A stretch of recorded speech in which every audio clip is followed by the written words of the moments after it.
Hello, everyone, and welcome to the Business Spotlight, the podcast where we shine a light on the incredible entrepreneurs and business owners in the community. I'm your host, Craig Whipperman with Music City Action Coach, and today we're excited to introduce to you someone who is blazing a trail in home construction and remodeling right here in Nashville. Our guest today is Bryan Sebring, founder of Sebring Design Build. We'll dive into Bryan's background, explore the challenges he's faced, and the successes he's celebrated. Whether you're a fellow entrepreneur, an aspiring business owner, or simply someone who loves to support local businesses, this conversation is sure to inspire and inform. So without further ado, let's welcome Bryan on the podcast. How you doing today, Bryan? I'm doing well. I'm doing well. Glad to join you, Craig. Yeah, this is something we do for the community. We just reach out to business owners, and this should be a good conversation to hear I you. hope it is. I hope it is. Well, we'll share with the audience here a little bit about your background and your business, your current business, and kind of how you got there. Well, we've been in business. I was originally called Sebring Services. I started in 1999. I actually started this in my teenage years working for another contractor. But when I originally started in 99, my name was Sebring Services. We rebranded to Sebring Design Build in like 2015. Originally, I was a contractor, but I wanted to bring in kind of the design build aspect of this industry, which is very segmented. Having design and construction all in one company makes it a lot easier for homeowners. So that's why we kind of rebranded and changed to more of the design build aspect rather than the contractor based, person. So. Right. So, design build, what did you see? Well, by experience, I don't see a lot of design build in residential. Is that true? Is it just, are they out there and I just don't see them or not aware or, uh, So a little bit more of my history. I moved here and well, we decided to move here in 2020 from Illinois. I was in business there again, 25 years. And in Illinois, it's very common. In the Nashville area, it's not as common. And so partly for me was that I saw the opportunity. I moved here for many reasons, but my daughter is a musician, and that's why I moved to the area. But no, in this area, it's not as common, and again, it's a good differentiator for me to move here. But a lot more common in Illinois, and nationally, it is common. I know a lot of design build firms around the nation. I'm good friends with a lot of them on the residential side. But I think it's going more towards that. mhm. Just again, the whole idea of having a separate architect, designer, whatever you want to say, and compared to your contractor, it just gets very frustrating for homeowners when you go try to get a design and then you find out how much it costs. You're like, that's way too expensive, and you got to go back to the architect and designer and spend more money on an updated design. So it's nice having it all in-house, and I've had a lot of really good feedback the last 10 years of doing this. Yeah, I'm sure you have. And that's a big emotional thing to go through.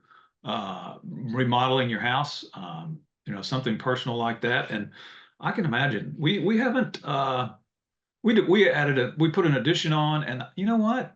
It was outside, so it wasn't a big addition, but the contractor is the guy who created the design. And now, granted, the design was not that complicated, but we tweaked and changed a few things. And that would have been a challenge for us to, work with a contractor and then turn around.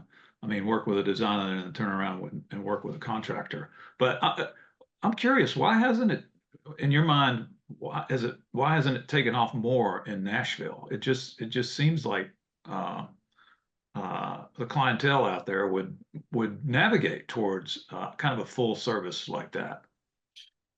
I'll be honest, I don't know. I mean, I think the South is just different than the North. I mean, honestly, this is common in the East, West, and North. It's just the South is different. I think people are creatures of habits, and when they think about remodeling, they're like, "Oh, we got to call a contractor," or "Let's talk to a designer." You know what I mean? I think you're just used to what you know, and I mean, that it's a really good question. But when I decided that I was gonna move my family down here, I actually talked to probably 3 or 4 quasi design build firms, successful remodeling companies, let's put it that way, and just to try to learn and understand the market. And the market surprised me very much. I mean, Mhm. a view from afar, I did not understand what Franklin. We're out of Franklin and Brentwood. We don't do a lot of work in Nashville, but Franklin and Brentwood, this area is just a hidden gem. No one, I feel like across the country, no one really knows about it, or people are learning more about it. That's why everyone's moving here. But yeah, I got to study the area, and I realized I just saw a niche. I saw a niche Mhm. that I said, which is very competitive. Again, Chicagoland, where we are, western suburbs of Chicago. I mean, there's probably 3 out of the top 5 design build residential remodeling firms in the nation by revenue. I mean, very, Mhm. very large.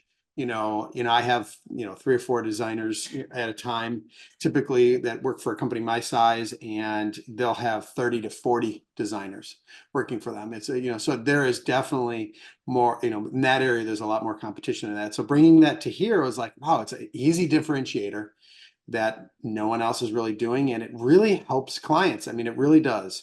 And again, that's why I switched over to that. Yeah, see, well, first of all, the hidden gem. When did you move here, Brian? Um, the exact date was January 2021. Oh So my gosh. we Okay. spent, yeah, we spent I mean, we probably had 8 trips in 2020 when we finally realized we were moving. My daughter's management team at the time was out of East Nashville, and we Mhm. met with them in June of 2020, and they're like, "Hey, have you ever considered moving your business down here?" And I'm like, "Well, it's warmer, lower taxes, many, many reasons." I'm like, I've not, I'm like, "Oh, that's a good idea." I had to wrap my head around it, and like I said, I did my research of the area, and there was just an opening for what we do. And that's what they said. I mean, the management team of my daughters, one of the persons just had remodeling done, and so people charge a lot of money for not very good work, and so if you can do reasonably priced for quality work, you'd be killing. Yeah, and every person I talked to is like, "You're going to kill it here," just because there's a lack of the trades, just a lack of people doing good work here. That's at a Mhm. place I've seen. Well, and plus the place is experiencing a lot of growth. So, it's a lot of opportunity here. My wife and I got married in 95 and moved here. And then we moved away in 2004. And I remember, I tell people this all the time. I used to travel all over the country and sometimes outside of the country, and I would come back and, all these big cities, all these nice areas, that I would be coming back from. And I don't know, the thought would just enter my mind, man, this is a cool little town. I don't long to live anywhere else, And it had such a vibe back then. And of course, Nashville's probably had a vibe ever since it was, first founded, but Yeah. it's certainly noticeable and you can feel it. And the secret got out. I thought back then it was the best kept secret in the world, and it has gotten out, and a lot of people now are finding out about about the hidden gem and relocating here. But so tell me about uh, the growth plans you have. You mentioned that some design build companies in Illinois, where you're from, they're as big as having 30 designers on staff. Is that something you envision? Something that big, or? No, no. I mean, because my name's on the door. I mean, obviously moving here, literally started over, right? I started over with 25 years, or at the time, 21 years experience, right? And so it was an interesting challenge because I knew exactly the type of company I wanted to create here because been doing it for so long, which it was very interesting. So creating the marketing around that, everything, it was, honestly, it was fun. I've enjoyed the process so far. It's been hard work because, I went from running a company of 15 people, having an estimator, a bookkeeper, project managers, everyone doing the work, right? Just managing people, to me, back in the field for a little bit, actually me being a project manager, you know what I mean? And so it was kind of a start over, but it would also, by doing that, it made me understand and organize even better than when we were before, right? I literally went out and with know-how. I mean, again, project management I've always loved. I like dealing with people. I like dealing with the clients. I love seeing them happy. And I mean, when you start to have staff, sometimes it's a struggle getting them trained to do things the way you want to be trained. And so I got this fresh start to say, okay, I've got this 21 years experience, but yet I can kind of bring a new look to it, a new feel to it. And so if you're talking about growth, I mean, we literally just put an offer on a building. We're going to build a small design studio. Not a lot of people have that. A lot of people have offices, but not a design studio where you have countertops and cabinets and tile samples and hardware. Because that's the one thing you asked, why do people not go design build? I just think that it's slowly gotten worse and worse with the amount of options that you can do to design your house. I mean, again, starting in 1999, the amount of brands is probably 1,000th of what it is now. The amount of choices, it's just so much. And the high design keeps changing so regularly that, you have to have someone dedicated watching that. And again, one thing that probably the biggest reason why people are hiring us fairly quickly is that we do 3D renderings. I always tell people, you can test drive your kitchen before we start tearing it up, right? You can walk through it, you can see what you like about it. And not a lot of people do that here. Again, I've seen designers' sketches and all that. I'm just surprised they're not using the software that's available right now.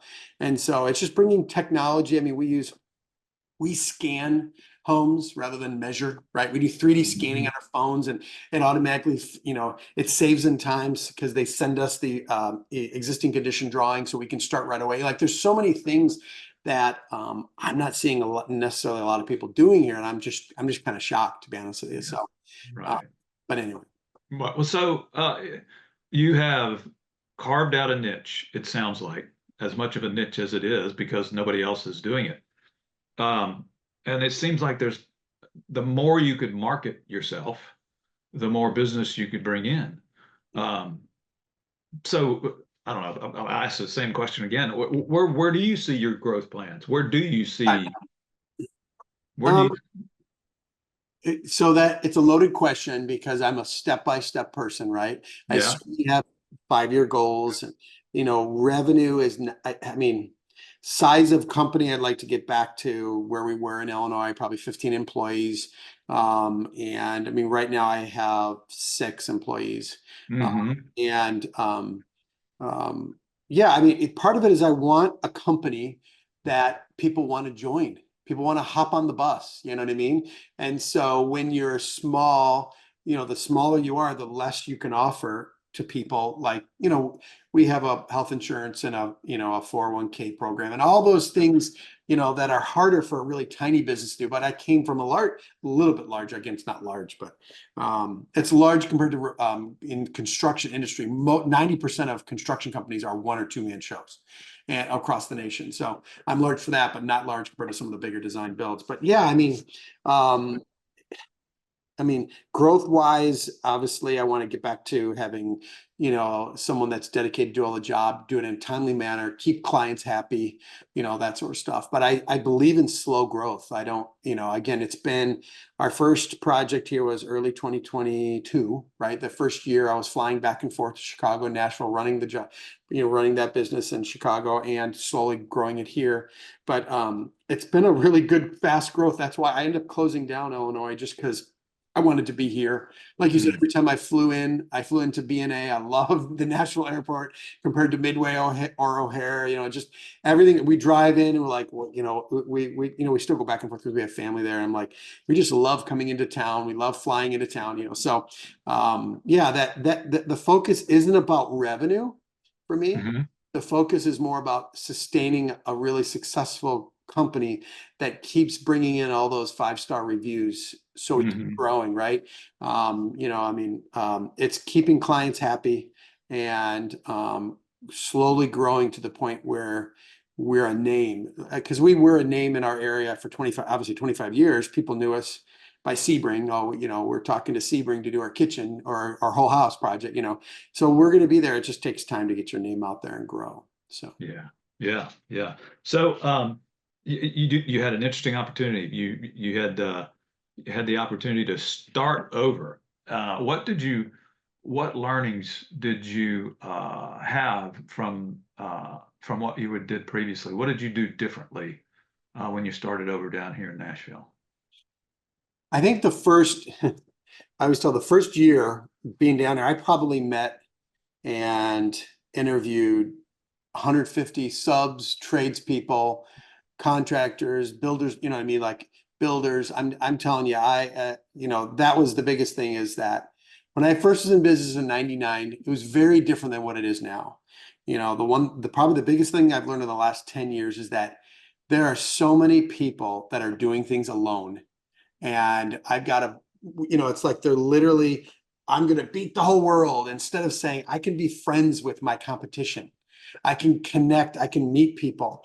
I mean, right now, I've gotten to know probably 15 to 20 remodelers in the Nashville area, and I am almost as transparent as you can be. The conversation, I don't hold back this, I'm not guarded at all, because ultimately, if I can be better from being around that person and they can be better from being around myself, we both grow. And so I had a couple of competitors in the Illinois market that I used to compete up against all the time. And a homeowner would say, "Oh yeah, we're getting a price from that company." And I would say, "Well, at least you can't go wrong if you choose one of us." You know what I mean? You just have to choose which one's the right fit for you. But I know that he'll take care of you, and I'll take care of you. And so that is a good choice to have. Especially with this industry. I mean, so many people lose lots of money and have lots of pain. That's why it's so emotional, is because you hear all these stories of people losing thousands and tens of thousands of dollars from bad contractors that charge too little in the beginning and then realize halfway through the project they're going to lose money and they bail. And then people go, "Well, they took my money." Well, no, they should have charged more money to sustain doing your project in a healthy way, paying their staff a healthy amount. And so, yeah, I mean, I don't remember what your question was, but Yeah, what your biggest learning was, and yeah, I think. that and speed, because I'm shrunk now, I don't have as Mhm. many people, getting estimates done quicker, design quicker, you know what I mean? People, when they're ready to do work, they don't want to wait 2 months to get an Right. estimate, I mean, I always did what I said I was going to do, but when I started in 99, I barely know how to use Excel. Now now I've got this whole, I'm constantly making changes and doing, because I still use a pricing program for that, but yeah, I mean, probably the biggest thing is to be limber and be quick and understand what people are looking for, and evolve with the changing market. We have seen, I think, I mean, if you ask contractors across the nation, including Nashville, you're probably seeing a 40% increase in construction costs since COVID. I mean, that's probably been the hardest adjustment, but that would have been in Illinois too. But understanding, this, I don't know, let's just say a $90,000 kitchen 5 years ago is now 130, or I mean, it's just nuts what the costs are. And people look at me like I'm nuts. I'm like, "You're right. This whole industry is, but our home values have gone up that too." And I always try to remind people of that it's connected. It really is. And so, yeah, it's probably just, staying on top of the industry, period. You know, Yeah. so yeah, there's been a lot of little things, I'd say. Yeah. Well, two that stuck out in my mind is your attitude towards the market, right, and working with others, and kind of having a abundance mindset. Yeah. Um, that's kind of a big deal, and then I've having grown so much. I mean, I got to say that. I mean, I just had a contractor out of Nashville help me with some things with build. I'm about to do this build out for my design studio, and amazingly generous contractor that I met 2 months ago that we've had lunch with a couple times. Great guy. And I'm like, gosh, that's just, again, it's a pay it forward mentality. I've had Mhm. people help me. I'm trying to help him. He's helping. It's a generosity that I think more people should have. And beyond that, it's the people that think they're alone, that struggle over and over again alone. They need to go get a business coach. They need to go work with other, work in a mastermind atmosphere where you're around other people. If you don't like to be, giving your knowledge to your competitors, then find other people, Yeah. because there are Facebook groups. There are so many open-ended, very active communities that could help all of us, but everyone doesn't do it. Most people don't do it. And the ones that do grow quicker. Yes. No question. No question about it. So what we mentioned the impacts of COVID on, not only the price of materials, but price of labor and talent, and how the changing workforce, the change in the workforce as a result of COVID. I guess, um, did that affect you? Have you seen any changes since then? Is it still hard to try to find people to fit in the roles that you're trying to fill? Yeah, I mean, the log jam and materials is over. You know what I mean? Like not getting materials, so that's over. Yeah. But yes, I mean, finding good, competent trades, especially in the Nashville market, is very difficult. Mhm. And you just and you have to pay them. You have to get, and it's not always about pay. It's about being flexible. It's about being understanding as a owner of a business when you have an employee that's going through a struggle, and just being compassionate to that. I mean, that's probably, yeah, I mean, just being a good person to your employees and understanding, I think helps a lot. So, Mhm. Right. I think it's imperative that businesses learn how to compete for the right talent out there by something more than just a paycheck, just like you say, right? Providing a sense of purpose, sense of belonging, something to be part of something bigger than themselves. That's all become a lot more important, I think, with the well, next generation. the tough part of this industry is that people grew up hearing from their parents, even the buying a car is someone to get a contractor, go with the cheapest bid, get bids, go with the cheapest bid. And what does that do? That's why all the horror stories happen, right? Hmm. When, 25 years, I get beat up all the time on price. Oh, you're too expensive. Oh, okay. And so I've gotten to the point where I'm like, we're just not the right fit. We're not the right fit for everyone. I need to Hmm. find the right fit. And so I always tell people, it's kind of like, can you imagine going to a surgeon and saying, I got this other surgeon that can do it for half your price?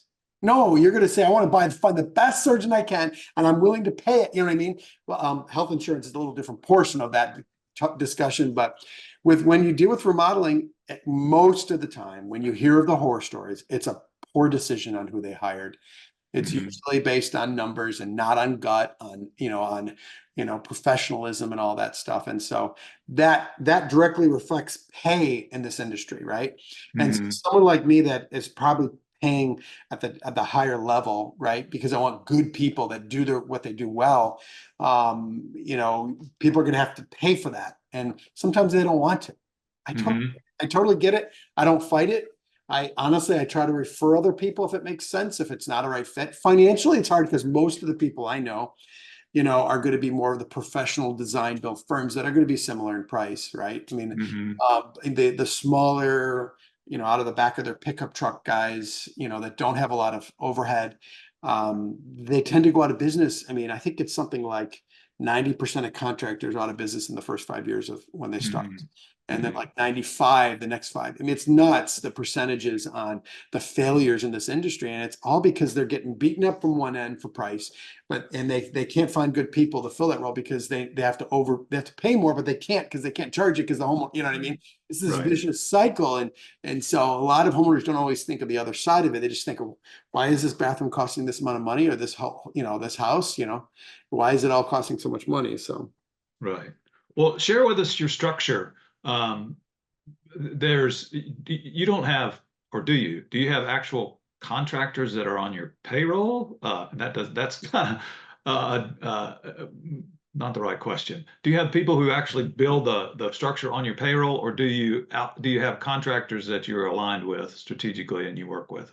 yeah, yes, I have people that actually physically put on tool belts and do the work. It's Oh not. wow, Yeah, that's so it's that's not for a lot of it. I mean, and as we grow, that's not going to grow. It may grow in unison with the size of the projects we have going on. But I'm a strong believer that you find good trades partners that do that every day, rather than finding one guy that can do 100 things. I'm a strong believer that you find the right person that do that job, and they do it every day and they do it well, and you Mhm. pay them a good amount of money, and they have to have insurance and workers comp and all that stuff. But I do have, so the way I have a couple designers, I have a bookkeeper, I have a field crew of a carpenter and apprentice, and I'm the project manager. We're actually just about to hire another project manager and start growing. But yeah, so we actually do the work, but out in the field, but it's usually carpentry. I'm trained carpentry wise. I'm not a licensed electrician, but I did light electrical, tile. So most of my, over the 25 years, most of the people in the field can do all that because I did that. And what it does is it gives them flexibility to keep them busy, Hmm. managing the job on top of, hey, you can do this bathroom, you can tile this bathroom. But most of them, some of them can do a little bit of light plumbing and electrical punch list stuff. But no, I'm just a strong believer you find good people that do it every day. And And they're masters at their craft then, you know. right. And then if you had a project that required a lot of specific expertise like plumbing, I guess would you go contract that out? I have to.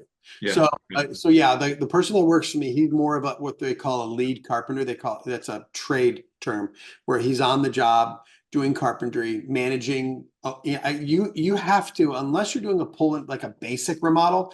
I mean, most of what we're doing is tearing open walls, putting big beams in, reorganizing a kitchen, that sort of stuff. And that requires permits, that requires licensed people. And Tennessee Hmm. is very strict on it. Hmm. So yeah, we use a licensed plumber, a licensed electrician, licensed HVAC contractor.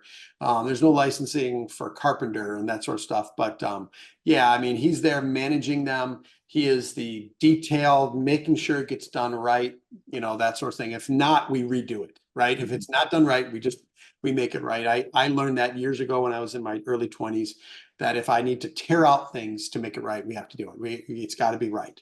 Because here's the thing, even if the homeowner doesn't necessarily notice it, they'll have a friend that will come over and notice it.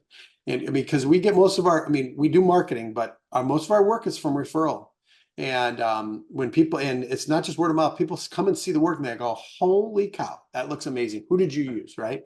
And so that's what I want. I want that not just in the design aspect, because obviously that's why, you have a good designer because they have a wow effect with the design aesthetics, but it's the craftsmanship of what you do as well. That's how you keep growing. That's how we've grown. I mean, we've done now already, we've only been around for what, 4 years? We're already doing multiple projects for people because Hmm. they found us and they're like, it's hard to find that around here. Now I want to do this project. Right. Right. Yeah. Well, that is probably the most cost-effective marketing you can think of, right? If you do all your business by referrals, that's fantastic.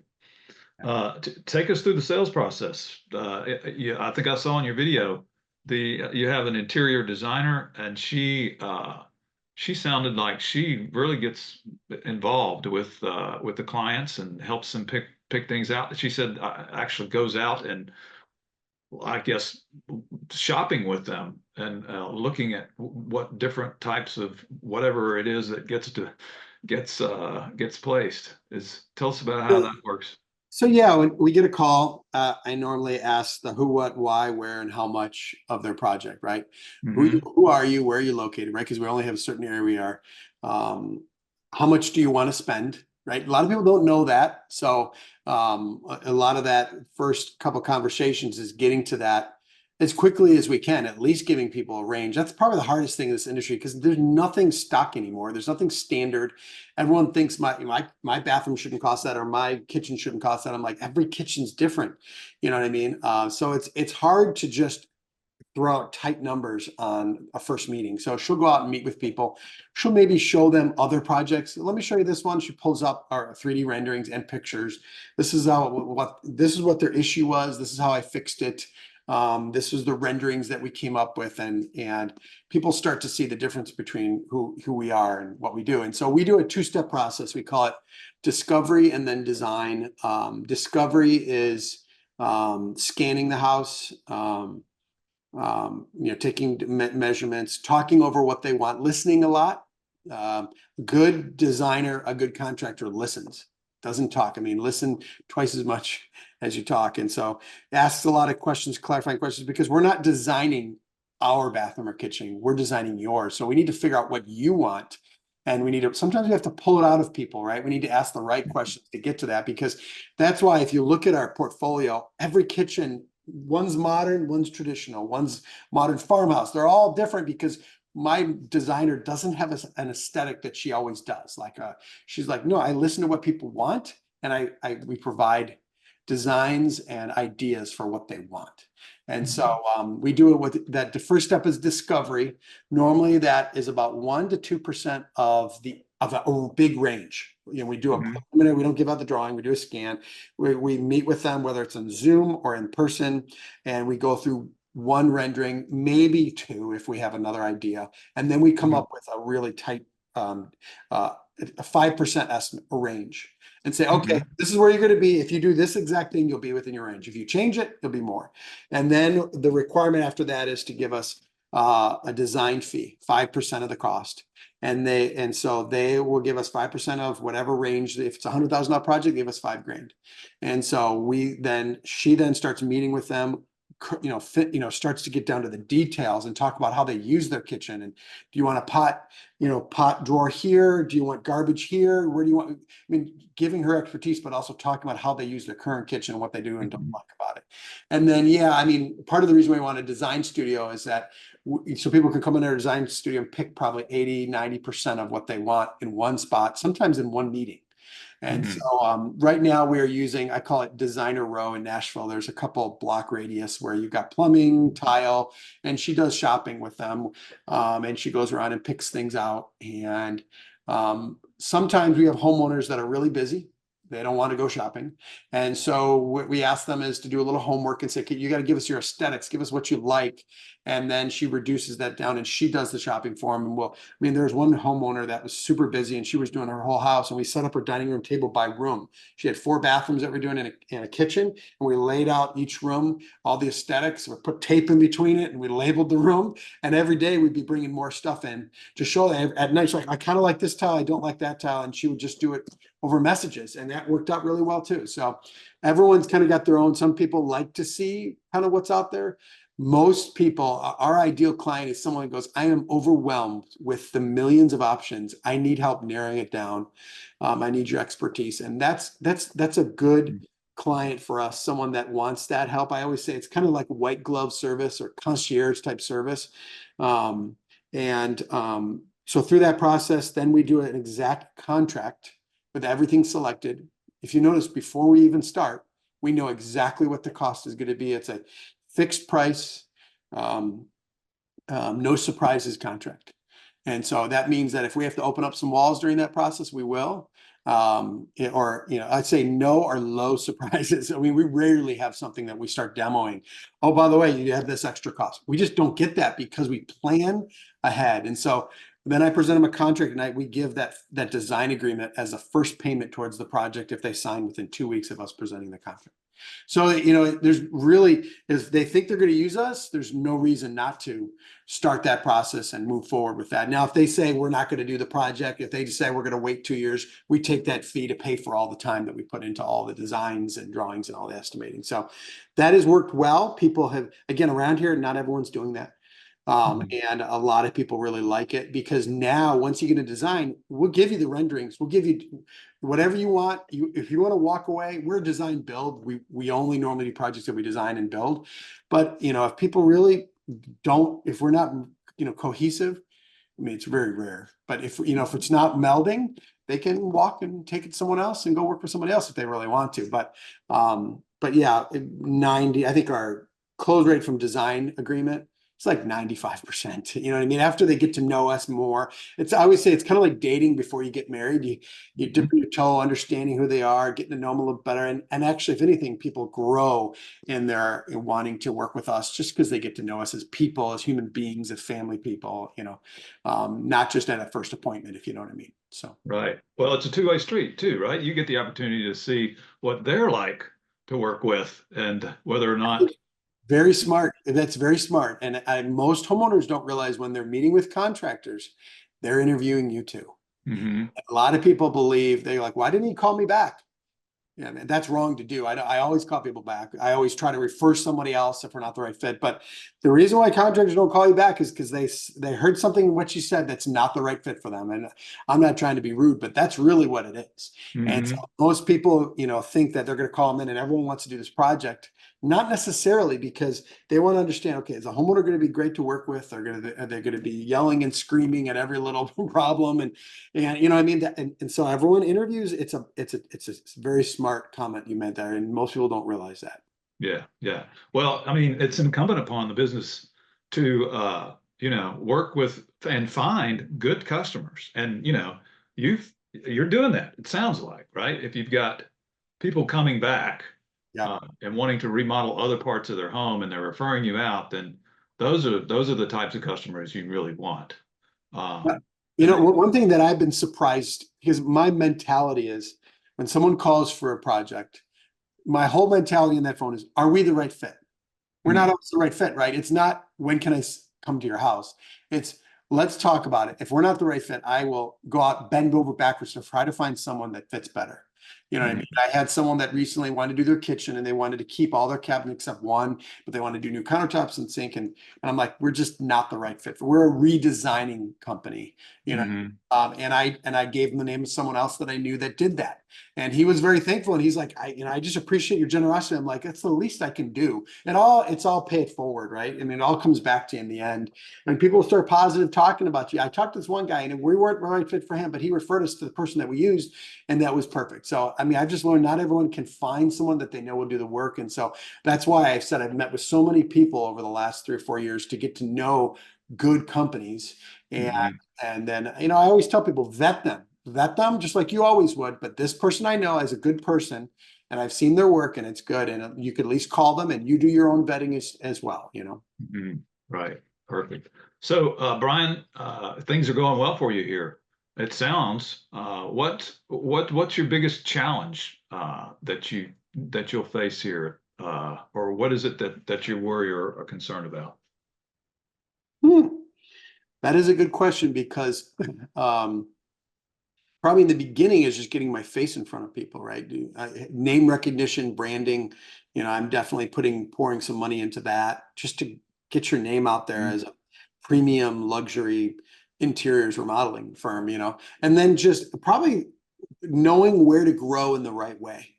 I mean, right now we do interiors. I've built homes, we've done additions, I've done everything. When I moved here though, because I'm a very, heavily trade partner based company, right? I didn't want to jump into things that I didn't have good trades for. So I started with interiors. I actually did my own house, a project in my own house, and I vetted some of them. And some of them are no longer with me.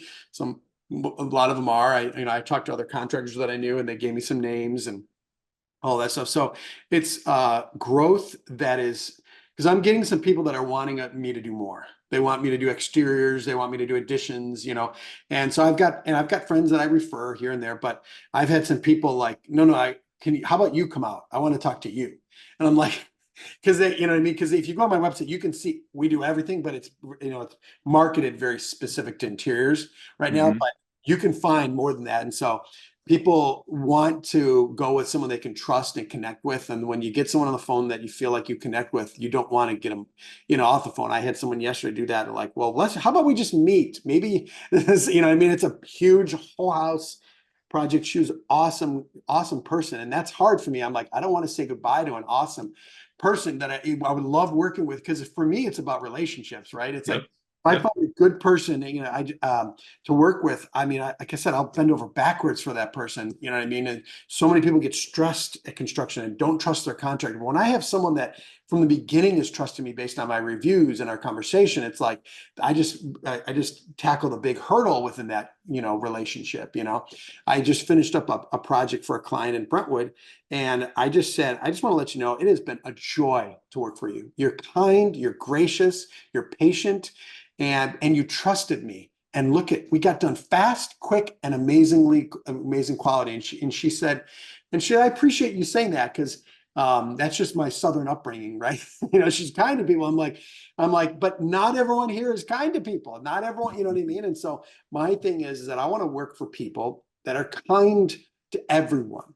Every Right. trade I have in there, they treat them with respect. You know, I mean, I value my employees and my trade partners. And so, you know, if a client is not doing that, we just won't do any more work for them. You know what I mean?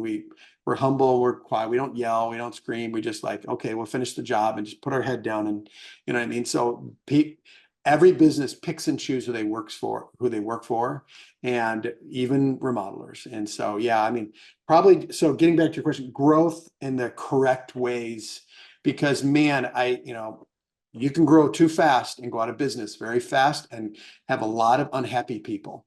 You know, I mean, Right.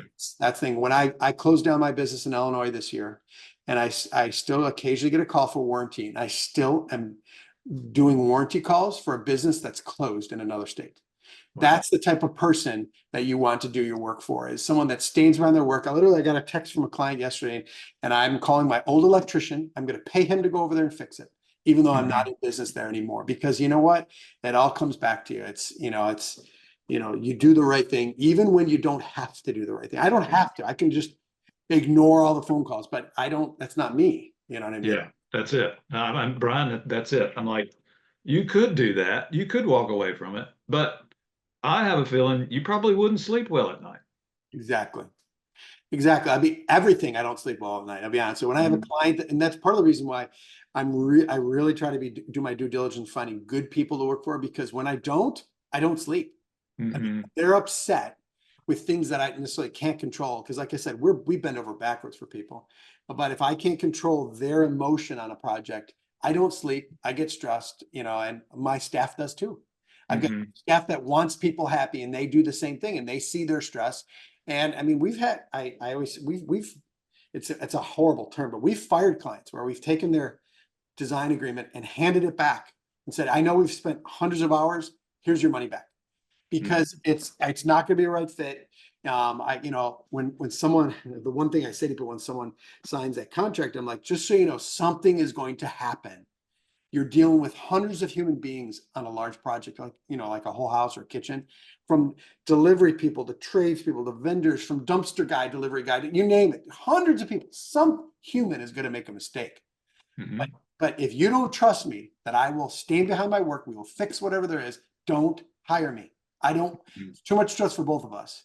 And so over the years, certainly I've had those stressful clients, but I just try to reduce it by all those meetings early on to understand who they are and make sure that we can meet their needs. Because if not, I'll refer somebody else. Yeah, I mean, that's the only way to do business. So the challenge for you is to grow in the right way. Did I hear that right? Yeah, I mean, grow in a sustainable way that keeps clients happy, keeps employees happy, and keeps trade partners happy. Right. Right? I mean, that's the focus of what we do. That's our mission statement. We Hmm. want we want this to be a good experience, not just for our clients, but for everyone involved with it. So as we grow and do, and you know, I really love interiors. But if someone starts to see a need for us to do, they want us to do that. We want to grow in the correct way so we can provide that service Hmm. the same way we're doing right now. Right, right, right. And you're talking about specifically branching out beyond interiors. I mean, that's the best part. There's growth in multiple multiple ways, even just interiors. Yeah. There's multiple growth. I mean, we've definitely, the biggest thing I've seen in Nashville compared to Chicagoland is that, or where I was located in Chicago, I was looking in a town called Naperville, which is very similar to Franklin. And Hmm. the size projects here are bigger than, I mean, we've done all size projects there, but there's way more. I want to, like I said, I got that call yesterday. We've moved out of the house and we want to do the whole thing. And it's because of the equity that people have in here. They love where they live. They're like, Hmm. we've got that equity. If we want to get a loan, we can get a loan. We've got so much equity in the houses here, where Illinois has not sustained that equity. Uh, Hmm. like Hmm. I built my house in Illinois, the one I moved from here, 2006 and I had it in the market before we moved into it, about $1 million. I sold it 16 years later for 950. So Hmm. the equity has not grown in certain markets around the country, but Franklin and in the Nashville area, Franklin, Brentwood, all this area, it's grown pretty fast, and it allows people to spend the money on their current home and make it what they want because they love the neighborhood where they live. Yeah. Yeah. It's fertile ground. fertile ground for an entrepreneur like yourself offering the stellar service that you do. Yeah, I wish I would have moved 10 years before we did. Yeah. I mean, it's one of those things that I love it here. I love the people here.